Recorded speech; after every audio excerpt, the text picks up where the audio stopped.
ഇന്നത്തെ ദിവസം ഒരുപാട് സിനിമകൾ റിലീസ് ഉണ്ട്. അതായത് വിഷു ആണ്, പെരുന്നാളാണ്, വെക്കേഷൻ ആണ്. അതുകൊണ്ട് തന്നെ ഗംഭീരമായിട്ടുള്ള ഒരു സിനിമ സീസൺ കൂടിയാണ് നമുക്ക് മുന്നിൽ എത്തിയിട്ടുള്ളത്. അതിൽ ഏറ്റവും പ്രതീക്ഷയുള്ള ഒരു ഫെസ്റ്റിവൽ മൂഡിലുള്ള ഒരു സിനിമയാണ് ഫഹദ് ഫാസിലിന്റെ ആവേശം എന്ന സിനിമ. ഈ സിനിമ ഗംഭീര വിജയമാവാനുള്ള ഒരുപാട് പ്രതീക്ഷകളുണ്ട്. അതുകൊണ്ട് തന്നെയാണ് സിനിമ ഓൺലൈൻ ബുക്കിംഗ് സ്റ്റാർട്ട് ചെയ്തപ്പോൾ തന്നെ ഗംഭീരമായിട്ടുള്ള കളക്ഷൻ ആണ് റിലീസിന് മുന്നേ തന്നെ ഈ സിനിമയ്ക്ക് കിട്ടിയിട്ടുള്ളത്. ഒരുപക്ഷെ ഫഹദ് ഫാസിലിന്റെ ഒരു സിനിമയ്ക്ക് ഇത്രയും വലിയ കളക്ഷൻ സിനിമ റിലീസ് ആവുന്നതിന് മുന്നേ കിട്ടുന്നത് ആദ്യമായിരിക്കും. എല്ലാ സ്ഥലങ്ങളിലും ഹൗസ്ഫുൾ ആണ് ഇന്നത്തെ ദിവസം കാണാൻ സാധിക്കുന്നത്. അതുകൊണ്ട് തന്നെ ഈ സിനിമ ഇത്രയും വലിയ വിജയമാവാൻ നമ്മൾ മലയാളികൾ എന്താണ് ഈ ഒരു സിനിമയ്ക്ക് വേണ്ടി ഇത്രയധികം കാത്തിരിക്കാനുള്ള പ്രധാന കാരണങ്ങൾ എന്നുള്ളത് നമുക്ക് നോക്കാം.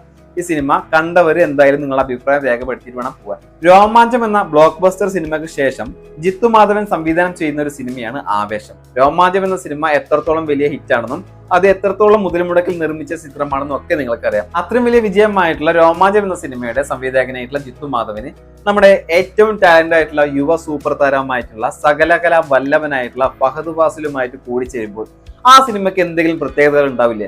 ഉണ്ടാവുമെന്നുള്ള കാര്യം തീർച്ചയാണ്. 100% ഫുള്ളി എന്റർടൈൻമെന്റ് പാക്കേജ് ആയിട്ടാണ് ഈ ഒരു സിനിമ നമ്മുടെ മുന്നിലേക്ക് എത്തുന്നത്. അതായത് ഈ ഫെസ്റ്റിവൽ സീസണിൽ കൊഴിപ്പിക്കാൻ, തിയേറ്ററിൽ ആഹ്ലാദിക്കാനും ആർമാദിക്കാനും പറ്റുന്ന ഒരു സിനിമയായിരിക്കും ആവേശം എന്നുള്ള കാര്യം തീർച്ചയാണ്. പിന്നെ അതുപോലെ തന്നെ ഈ ഒരു സിനിമ വിജയിക്കാനുള്ള പ്രധാനപ്പെട്ട കാരണങ്ങളിൽ ഒന്ന് മലയാളികളുടെ അനിരുദ്ധമായിട്ടുള്ള സുഷീൻ ശ്യാം. മലയാള സിനിമയുടെ സീന് മഞ്ഞുമൽ ബോയ്സ് മാറ്റുമെന്ന് പറഞ്ഞിട്ട് റിലീസിന് മുന്നേ തന്നെ പത്രസമ്മേളനം, ഇന്റർവ്യൂവും കാര്യങ്ങളൊക്കെ കൊടുത്തപ്പോൾ ആ സിനിമ ഇത്രയും വലിയ വിജയമാവുമെന്ന് അത്രയും കോൺഫിഡന്റിൽ സിനിമ റിലീസ് ആവുന്നതിന് മുന്നേ പറഞ്ഞ ആളാണ് സംഗീത സംവിധായകനായിട്ടുള്ള സുഷീൻ ശ്യാം.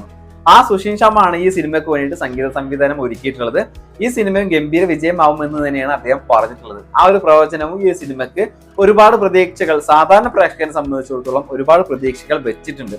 കാരണം അത്രയും വലിയ ഒരു ഫെസ്റ്റിവൽ മൂഡിലുള്ള ഒരു സിനിമ, അത്രയും വലിയ ആഹ്ലാദത്തിലും ആഘോഷത്തിലും ആക്കാനുള്ള സിനിമയാണ് ആവേശം എന്ന് അദ്ദേഹത്തിന്റെ വാക്കിൽ നിന്ന് തന്നെ നമുക്ക് മനസ്സിലായിട്ടുണ്ട്. അതുപോലെ തന്നെ എടുത്തു പറയേണ്ട മറ്റൊരു കാര്യം, ക്യാമറ കണ്ടുകൊണ്ട് പ്രേക്ഷകർക്ക് മുന്നിൽ സ്ക്രീനിൽ അത്ഭുതങ്ങൾ തീർക്കുന്ന സമീർ താഹിർ എന്ന ആളാണ് ഈ ഒരു സിനിമയുടെ ഛായാഗ്രഹകൻ. അതുകൊണ്ട് തന്നെ ഈ സിനിമക്ക് ആ ഒരു കാര്യവും വളരെ വലിയൊരു ഫാക്റ്റ് ആണ്. അത് ഈ സിനിമയ്ക്ക് വേണ്ടി ടിക്കറ്റ് എടുക്കാനുള്ള ഒരു പ്രധാനപ്പെട്ട കാരണമാണ്. പിന്നെ അതുപോലെ തന്നെ ഒരുപാട് നല്ല സിനിമകൾ നമുക്ക് മുന്നിൽ സമ്മാനിച്ച അൻവർ റഷീദ്, ഫഹദ് ഫാസിൽ, നസ്രിയ നസീർ, ഈ 3 പേരുമാണ് ഈ ഒരു സിനിമ നിർമ്മിക്കുന്നത്. സിനിമ അത്രയും കോൺഫിഡന്റ് ആണ്, വിജയിക്കുമെന്ന് ഉറപ്പുള്ളത് കൊണ്ടായിരിക്കും അവർ പ്രൊഡ്യൂസ് ചെയ്യുക. കാരണം ഇവരുടെ സിനിമയ്ക്ക് പ്രൊഡ്യൂസർമാരെ കിട്ടാത്ത അവസ്ഥയൊന്നുമില്ല.